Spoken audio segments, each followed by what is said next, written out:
चलिए आज हम समझते हैं प्रकाश के परावर्तन और अपवर्तन से संबंधित कुछ महत्वपूर्ण बिंदु।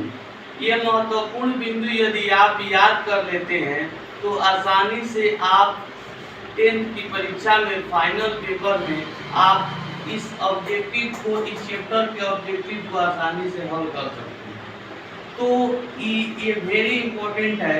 ये नहीं कि केवल 10th क्लास में पूछेगा, आपके जीवन में आने वाली बहुत सारी परीक्षाओं से भी इस चैप्टर से आपको क्वेश्चन दे सकता है। तो चलिए हम समझते हैं मुख्य बिंदु क्या है। पहला बिंदु है कि प्रकाश एक विद्युत चुंबकीय तरंग है। प्रकाश ऊर्जा का एक रूप है। प्रकाश जो होता है तरंग की तरह चलता है। और कौन सा तरंग होता है? विद्युत चुंबकीय तरंग। कौन सा तरंग होता है? विद्युत चुंबकीय तरंग।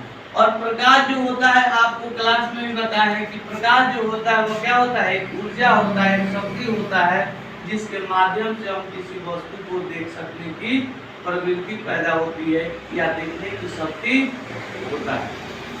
अब दूसरा पॉइंट है कि निर्वात में प्रकाश का वेग 3×10⁸ मीटर प्रति सेकंड होता है। यानी कि यह निर्वात में भी आसानी से प्रकाश क्या होता है? गमन कर जाता है। इसको कोई माध्यम की जरूरत नहीं है। जैसे मेरी आवाज आपकी कानों तक पहुंचाना चाहते हैं तो इनके बीच क्या है?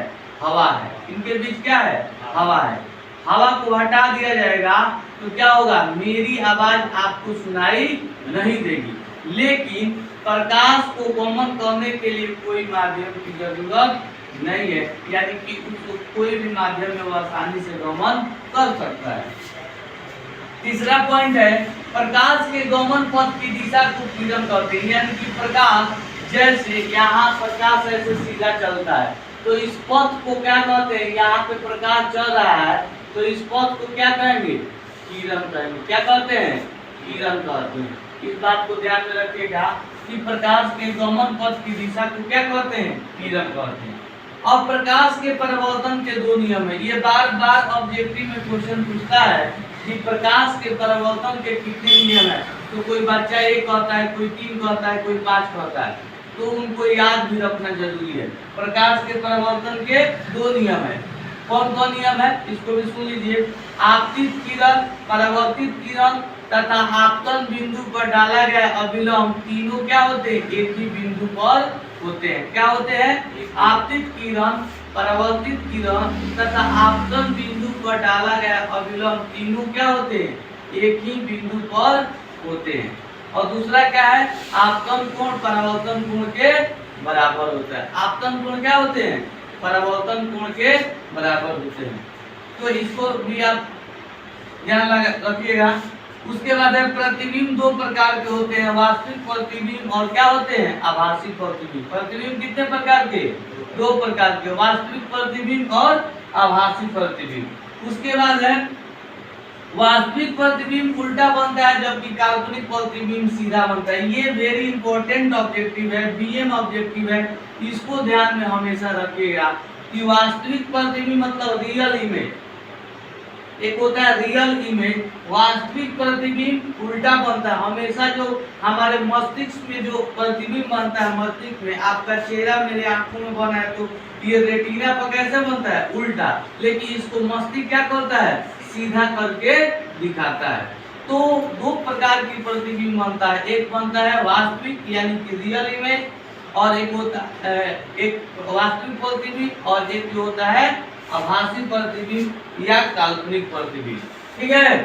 उसके बाद है समतल दर्पण द्वारा बना प्रतिबिंब काल्पनिक, सीधा तथा वस्तु के समान आकार का होता है। ये भी वेरी इंपॉर्टेंट है।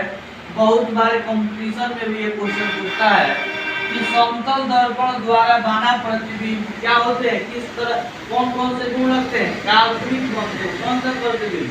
काल्पनिक बनते हैं, सीधा बनते हैं तथा वस्तु के समान आकार के बनते हैं। इसीलिए ना हम क्या कहते हैं? शीशा में अपना मुंह देखते हैं, देखे हैं? शीशा में मुंह देखते हैं, वो क्या होता है? प्लेन होता है, जिससे आसानी से आपका चेहरा दिखाई दे देता है। तो सीधा बनता है। ये नहीं कि मेरा मुंह है इधर तो इधर दिखा देगा, मुंह जहाँ है वहीं पे दिखाता है।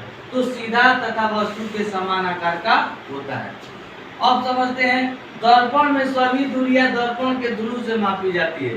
दर्पण में सभी दूरी मापना हो, जैसे किसी जमीन का नापी करना होता है तो हम क्या करते हैं, सीमाना से मापते हैं ना। उसी प्रकार दर्पण में वस्तु दूरी कहाँ पे है, प्रतिबिंब दूरी कहाँ पे है, फोकस दूरी कहाँ से कहाँ तक है, इसका हम मापन करना चाहते हैं तो वहाँ पे क्या लेंगे, ध्रुव से मापेंगे, यानी कि पोल से मापेंगे। ये आपका दर्पण हुआ, ये दर्पण हुआ, तो इसका क्या हो जाएगा, ये पोल हो जाएगा। इसी से क्या कहते हैं, इधर की दूरी क्या कहते हैं, मापते हैं। तो इस बात को भी ध्यान में रखिएगा कि दर्पण में सभी दूरियां जो होती है कहाँ से मापी जाती है, ध्रुव से, जिसको इंग्लिश में क्या कहते हैं, पोल कहते हैं। क्या कहते हैं, पोल कहते हैं। उसके बाद है अवतल दर्पण का फोकस वास्तविक। इसको भी वेरी इंपॉर्टेंट समझिए। अवतल दर्पण का फोकस वास्तविक एवं उत्तल दर्पण का फोकस काल्पनिक होता है। अवतल दर्पण का जो फोकस होता है क्या होता है, वास्तविक होता है, यानी कि रियल इमेज बनता है, एवं उत्तल दर्पण का फोकस काल्पनिक होता है। उसके बाद है गोलीय दर्पण की फोकस दूरी f वक्रता त्रिज्या की आधी होती है, यानी कि आप पढ़े भी हैं, a बराबर क्या होता है, r/2। आपको इसमें न्यूमेरिकल भी आ सकता है।